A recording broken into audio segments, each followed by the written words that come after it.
And welcome in on this Monday as we dive into all things people, power, and politics. This is The Pulse. I'm Roop Raj. We want to start this show off by recognizing and thanking everyone who has served our nation on this Veterans Day. We all owe you a debt of gratitude for your vow to protect all of us in America, all of its citizens, and all of its values as well.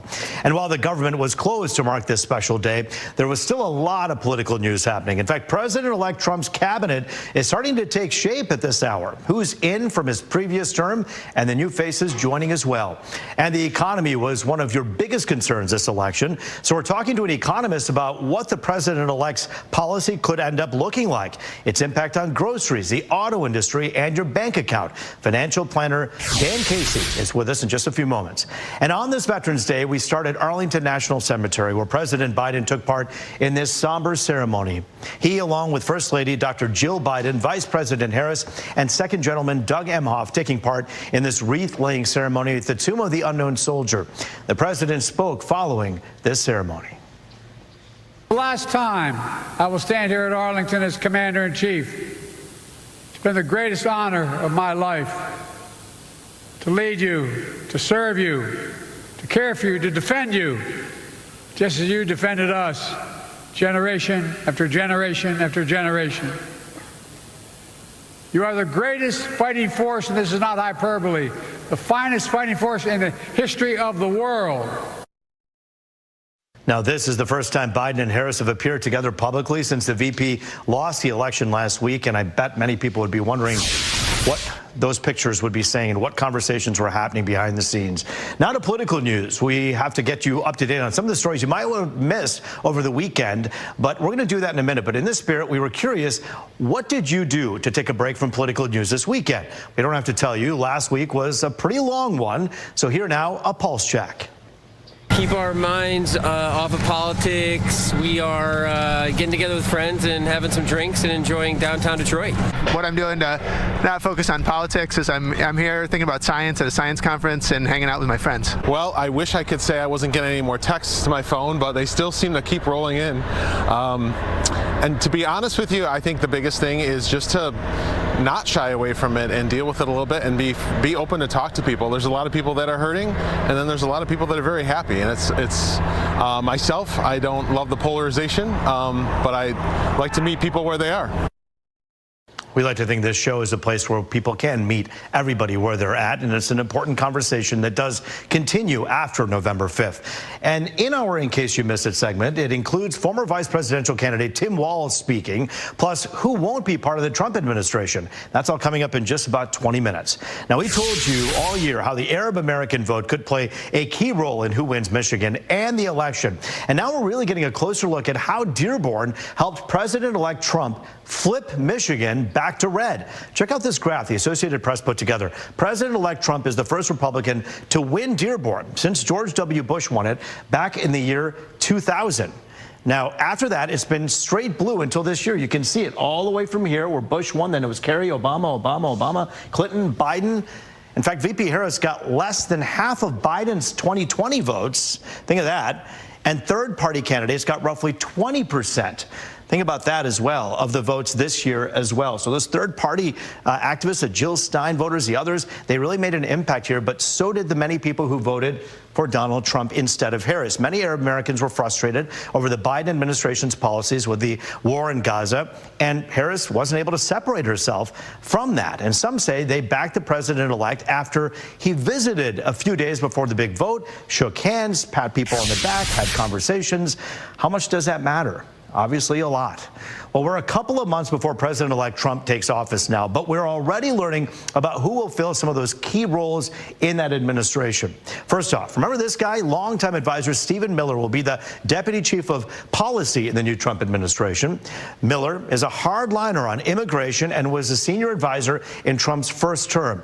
He was actually a key figure in many of Trump's policy decisions, including the controversial family separation policy in 2018 when it came to the border. Well, next up, New York Congresswoman Elise Stefanik. She'll serve as ambassador to the United Nations. You recognize her? Despite not having a lot of foreign policy experience, she got the nod. Stefanik is a House Republican conference chair and has been one of Trump's most loyal allies in the House. She was also discussed as a possible candidate for vice president early on. Well, former Immigration and Customs Enforcement Director Tom Homan will be in charge of the country's borders, a role Trump called his border czar. This is a word that in the Biden administration, they said Kamala Harris never had that title, even though she was in charge of finding the root causes of the issues there. You'll remember Vice President Harris for being not considered a good one, although Harris was actually never named a czar. Homan was in charge of ICE from 2017 to 2018 and will be asked to handle deportation efforts. And it's going to be a big one. And finally, former New York Congressman Lee Zeldin. He was named administrator of the Environmental Protection Agency. The president-elect says Zeldin will be tasked to make sure deregulation will happen, which he says will help U.S. businesses. Since leaving Congress, Zeldin ran for New York governor but lost to Democrat Kathy Hochul. All of this comes after the president-elect sent a message to Republican senators on X. And you'll remember this, that so many people are watching out to see what will he say on his Twitter account. Well, Trump said anyone who wants Senate Majority Leader will have to agree to recess appointments to make sure they can get all positions filled quickly. He also goes on to say that no judicial positions should be filled right away, trying to prevent Democrats from ramming any appointments through. Well, now that we're nearly a week past the election, a lot of people have been spinning about what the next Trump presidency could look like. Will the guardrails that are typically in place hold? And how much of what he said on the campaign trail is legit or just bravado? Joining us now, Dave D'Elia with Oakland University, of course, political science professor. And we thank you for joining us here today. You got to take a lot of notes with this one because there was a lot of promises made, and the notes are right here. Thanks for joining us as always. Thanks for having me. You got some rest? A little bit, yeah. You? After November 5th? Yeah, this weekend was good. It was nice to take a little break. But we're back at it. Absolutely. And for good reason, because we have this, albeit he is a former president, this is a whole new time, and he's coming in a very interesting time. So let's talk about guardrails. Yeah. Right now, we understand the Senate race, the 53 Republicans, 46 Democrats. In the House right now, it looks like 214 for the GOP, 204 for Democrats. So it looks like you got the Senate, you probably have the House, and you have the presidency. So many people on the left have used kind of Facebook to say, look, there's no guardrails in place. This is just an absolute, totalitarian type government that this man's going to run.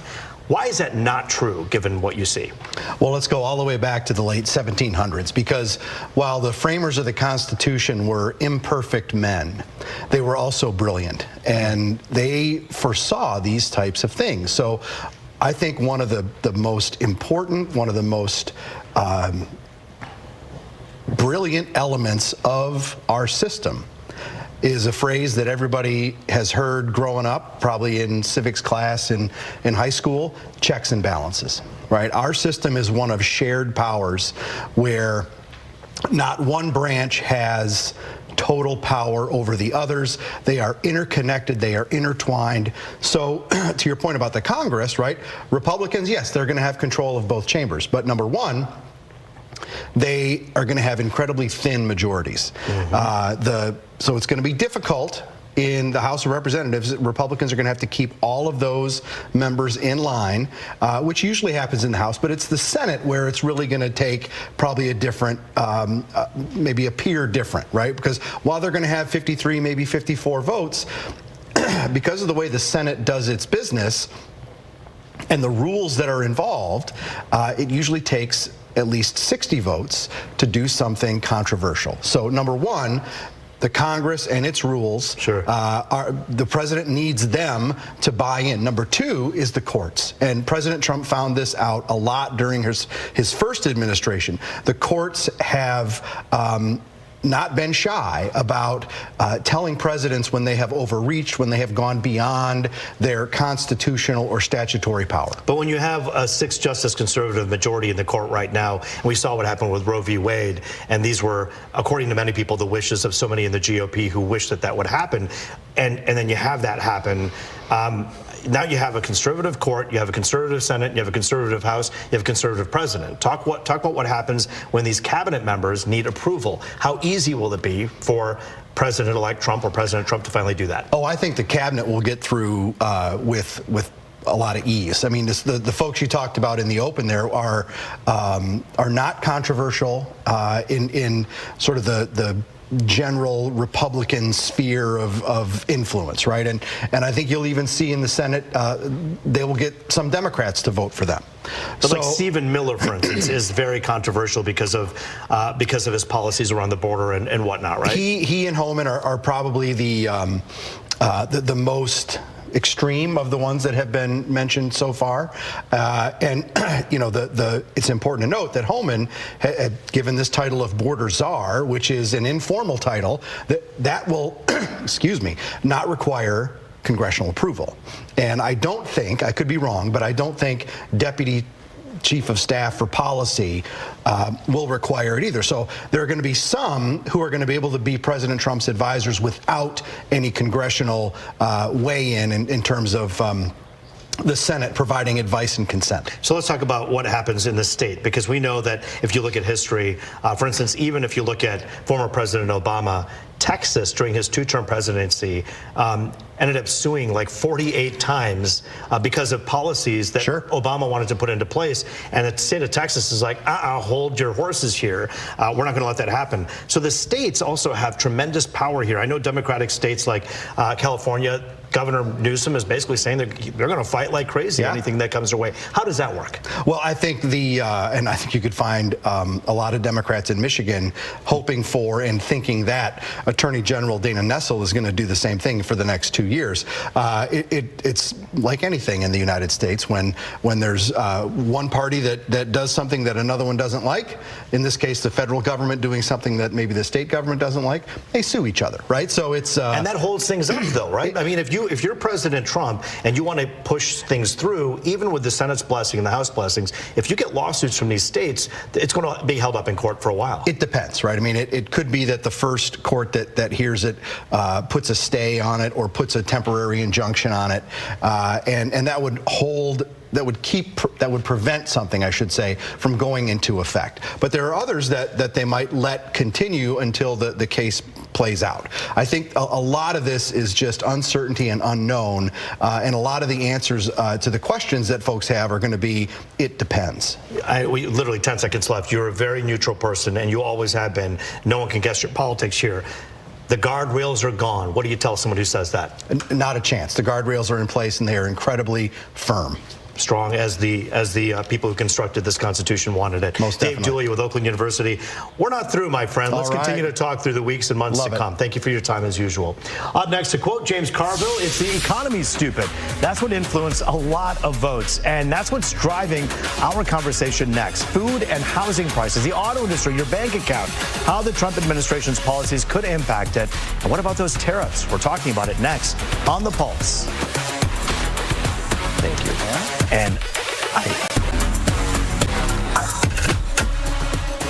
And back now on The Pulse, where we talk about everything, people, power, and politics. And we're diving into your money now, how the incoming administration's policies will impact your bank account and everything in the economy. Financial advisor Dan Casey with Bridge River Advisors is in the hot seat tonight. And we thank you again for joining us. You're a regular on our show.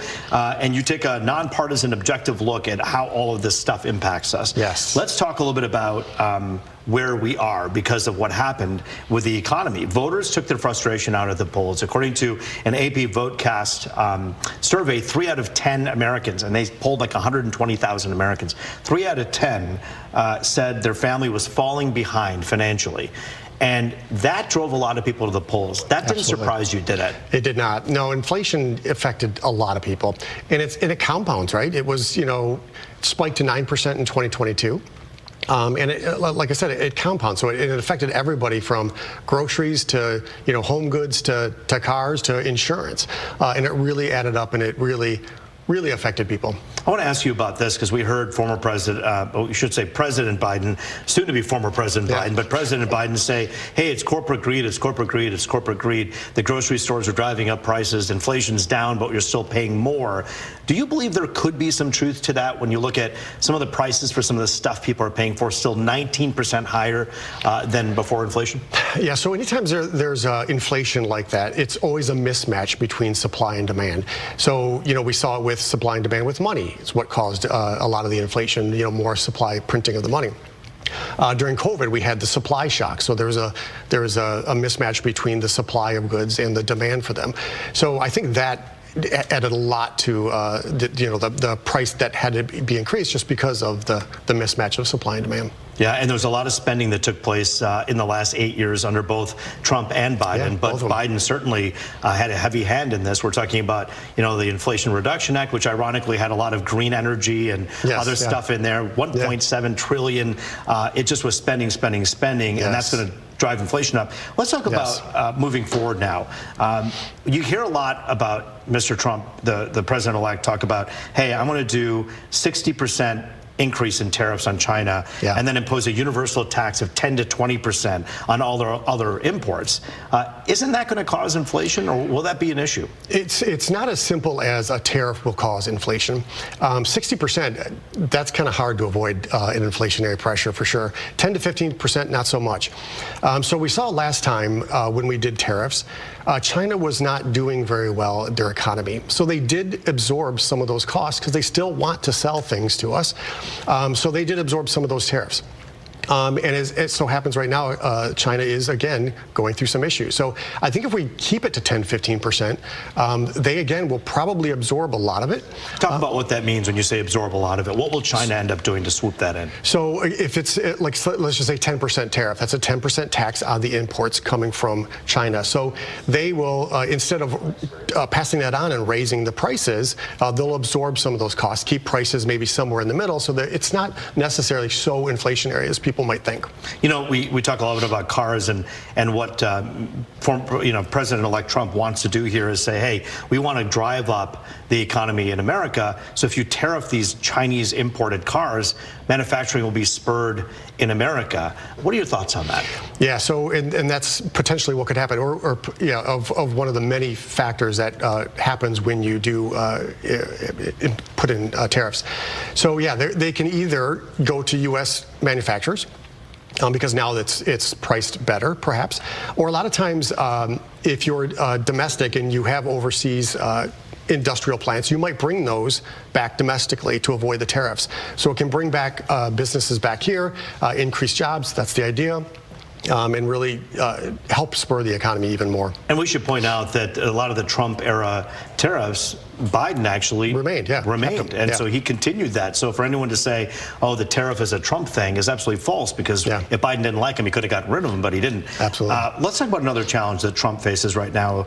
An aging population. I know Medicare, Social Security, that's going to be a really tough one, because to continue funding this and to see an older population that's living longer and healthier, what does that do? So, and here's the problem, and you can't really cut that stuff, right? You know, and again, like I've said on the previous show, there's 12,000 baby boomers retire every day. So the issue is, you know, we get about $5 trillion in tax revenue from businesses and individuals. Social Security, Medicare and Medicaid is $3 trillion. Interest on the debt is $1 trillion. Defense is $1 trillion. That's all the tax revenue that came in. So we have an additional $2 trillion of expenditures, and that's what's being added to our debt every year. So there's not a whole lot we can do with expenditures. We've got to grow the economy to help us pay down the debt. When you take a look at what he did in his first term, many people have said, I was better off financially when Trump was in office. You still hear that from so many of your clients, regardless of their political stripes, right? Yeah, absolutely. Unemployment was the lowest it's been in 50 years. Job creation was off the chart. So it did work, and of course you can say maybe the previous administration certainly helped that. But yeah, he had a great economy, and I'm pretty confident that's why he got elected again. Yeah, I find that fascinating, because when you look at the economy, that one president leaves another. You're talking about success from Barack Obama that Trump benefited from. What happens to Trump with this economy? Because the economy that he's inheriting now isn't actually awful. I think unemployment's at 4.1% right now. Inflation's back down. Yep. So what is Trump inheriting from Biden? A pretty good economy. You look at any of the consumer surveys, the consumer is happy, the consumer is spending, people are working. You know, the economy was still doing great when interest rates were being increased. And the economy is still going to do great when interest rates decrease. I think this is, President-elect Trump is the most pro-stock market president I think we've ever had. And the stock market spoke to that the day after the election, right? The biggest stock market increase after an election ever in history. And that helps middle class and upper middle class and wealthy Americans. But for the poorest of the poor, the low income, they're not looking at the Dow. How do you think this presidency could affect that? Probably not great, if I'm to be honest. The tariffs are a regressive tax. Our income tax is progressive, meaning it starts low, 10, 12, 22, right? Tariffs are a regressive tax, so it's the flat tax on everybody. The poor, unfortunately, suffer that the greatest. We'll be watching all of this really closely, and we'll be asking for you to come back to kind of explain all of the policies as they get into place here. We thank you, Dan Casey, for your time here today on The Pulse. Up next, we're putting you up to speed with some stories, or getting you up to speed, rather, with some stories you might have missed over the weekend, taking a break to watch the Lions win. Everyone get on board on that, including a transition tradition that's making a return. You're watching The Pulse on Fox 2.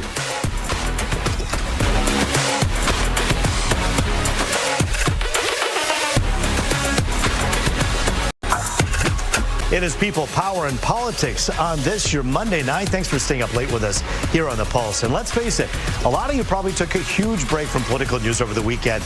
Maybe you decided to watch that Lions game against the Texans. Amazing comeback, right? By the way, just an incredible win that everybody can get on board with, blue or red. Who cares who you voted for? We're all for the Lions now. But that's why we're here, to make sure you're up to speed with all the political news that happened over the weekend when you were watching all that other stuff. So in case you missed it, we heard from the Democratic vice presidential nominee on Friday. Minnesota Governor Tim Walz spoke to supporters in a suburb just south of Minneapolis, St. Paul, where he reflected on his and Vice President Harris's election loss. He said it's hard to understand why so many people didn't support their ticket, but said people should be ready to get back in the fight. Take a listen. Still believe with all my heart, America can be a place where no child is left hungry, no community is left behind, and no one gets told they don't belong. That's right.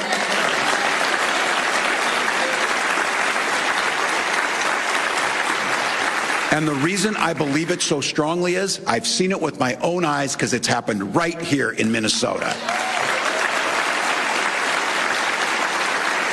And because of our example, millions of Americans believe in it too. So what's next for him? Walz didn't say if he plans to run for re-election in 2 years or if he'll run for another political office. Turning back to the incoming administration, we showed you earlier several people who will join the Trump administration once the president-elect takes office in January. But we also learned two key members from the last one won't come back. Former UN Ambassador Nikki Haley and former Secretary of State Mike Pompeo will not be part of Trump's second administration. Trump said he liked and appreciated working with both of them, but said he would not be inviting them to new roles. Haley actually ran against Trump, as you may remember, in the Republican primaries this year before dropping out and eventually even endorsing Donald Trump. And finally tonight, a tradition that then outgoing President Trump opted out of will make a return this week. President Biden will host President-elect Trump for a post-election meeting in the Oval Office this Wednesday. That's despite Trump not hosting Biden 4 years ago. Now, the last time one of these happened was back in 2016 when then President Obama welcomed President-elect Trump. Now, the two met for 90 minutes, with Obama telling Trump if he succeeded, America succeeded. And Trump called Obama a good man. Well, the tradition had been going on since at least 1841, when President Martin Van Buren hosted President-elect William Henry Harrison. Now you can dominate trivia if that question comes up. But now at least you're all caught up. That is The Pulse for this Monday night. Battleground with SE Cup is next. I'm Rup Raj. Have a good night. We'll see you on Tuesday.